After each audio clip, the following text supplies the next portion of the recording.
thinking about buying aluminum doors and windows from China, stop for a second, because these decisions can save you thousands or cost you everything. Most people think the problem is finding the supplier. It's not. The real problem starts after you find one. Wrong measurements, endless revisions, miscommunication, unexpected costs, shipping delays. And once production starts, there's no room for mistakes. So today I'm taking you inside a real factory and show you exactly what you need to pay attention to. So first of all, we are going to go inside the factory and I'm going to show you the showrooms, their products by details, what you need to take care of while you are buying these products. And after that, we are going to see the production lines together and I'm going to show you the production process and the production line and how they check the quality. Let's go.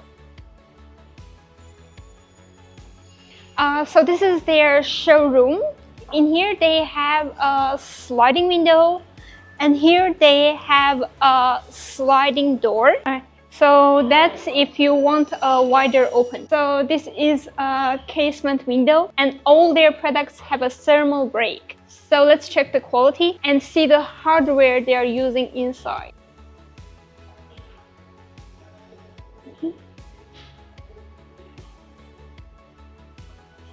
So most of the people that they are showing you the voice isolation, they don't really show you how is the profile looks like from the inside. So for that one that I showed you, thickness is 2mm, thermal break and another 2mm. So there is a really important point for the thermal break, especially if you are living in a cold countries, you really need to take care of it. As we can see in here, there is two types. The first one don't have the isolation and the second one, as you can see, there is this thermal break over here. As we can see, the one without thermal break already started frosting, but the one with thermal break is still fine. And for heat insulation, the one with thermal break is 27 degrees, while the one without thermal break is 48. But the most important thing, where to use it and where to do not use it to save money. So now you are going to see what choices for the glasses. So you can have 1, 2 or 3 layers for the glasses. 2 layers of laminated glass or 2 layers of tempered glass or 3 layers of tempered glass. So each one have a different isolation level for the temperature and for the voice. So for this factory, they are using argon gas between 2 layers to avoid situation like this. I will also show you how they put the argon gas between 2 glasses while I'm showing you the production line. So now I'm going to tell you a little bit about the low E glass. The function of low E glass is to reduce heat transfer and block UV radiation. It helps keep indoor temperatures more stable and improves energy efficiency. Now they are testing the low E glass. Once they place the glass in front of the UV light, the fan stops spinning because the heat is blocked. So here we can see a wind and the rain test for this window over here. Let me open it. We open the wind. Okay. So, and actually I cannot open it. I cannot open it because the wind is so strong outside.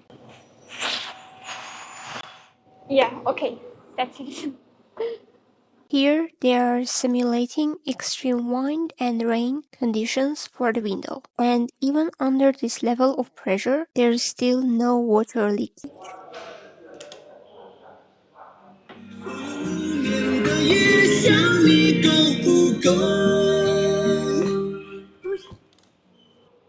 So this one is isolating really well. So now let's enter the factory.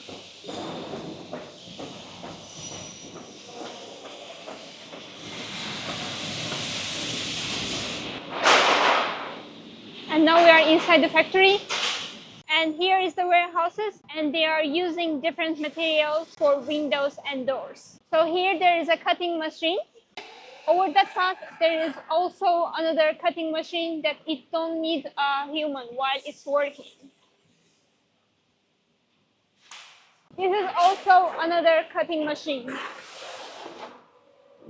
So now we are in the second floor of the factory. They have 3 lines for assembling. The first line is for the frame. The second part is for the sash assemble area. The third part is lock drilling area. So this is the products that they already finished, and this is how is the packaging looks like. So this is the part how they check the product, the measurements and other details before packaging it. And this is the sliding window production area. These parts can make a big difference from the factories to the factories. And this is the most important part for the sliding windows. If this part is not nice, the window will get stuck while you are opening and closing it by the time. The outside material is nylon, the inside material is stainless steel. So this is the machine that assembling the profile with the thermal break in between. For most of the factories, they don't produce the tempered glass and laminated glass by themselves. But for this factory, they have their own production line for that. Next, we are going to explain what is tempered glass and how ordinary glass is transformed into tempered glass. Ordinary glass breaks easily, and when it breaks, it forms sharp shards that can be very dangerous and may injure people. Tempered glass is much stronger and doesn't break as easily. Even if it breaks, it shatters into small blunt pieces instead of sharp shards, so it's much safer. So how is tempered glass made? The glass is first heated to very high temperatures using special machines, then it's rapidly cooled down.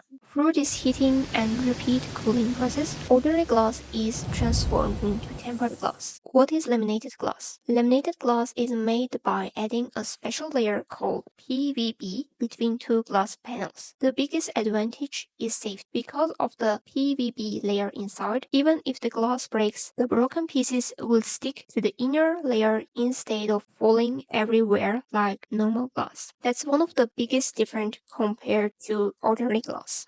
So how is laminated glass made? First, the glass is already transformed into tempered glass. Then they place the PVB layer between two tempered glass panels. After that, the glass goes through a special process involving extremely high pressure and alternating high and low temperatures. Through this process, the layers are fully bonded together and transformed into laminated glass. Now, I'm going to show you they prevent problems like the fogging issue I showed earlier. First, after the glass becomes double layer, argon gas is injected between the two layers using this machine. After the argon gas is injected, they apply an outer sealing layer around the glass. And this step is really important because if there is any problem with the sealing, the argon gas might slowly leak over time. That's why this factory uses machines for this process, because the sealing is more precise. As I said, I have been in China for more than 10 years and I'm fluent in Chinese. I work directly with factories like this in China and focus on building material sourcing. Because of our direct factory partnership, clients can purchase through us without additional sourcing fees while still getting factory level pricing. At the same time, I also help with factory communication, product follow-up, and quality inspection to reduce sourcing risks and make the process much easier for overseas buyers. If you are looking for doors, windows, or other building materials from China, you can contact us through WhatsApp in the description below. And if you like to see more building materials factory tours, exhibitions, and market visits in China, make sure to follow the channel. You can also save my building material sourcing playlist. I will see you in the next video. Bye bye.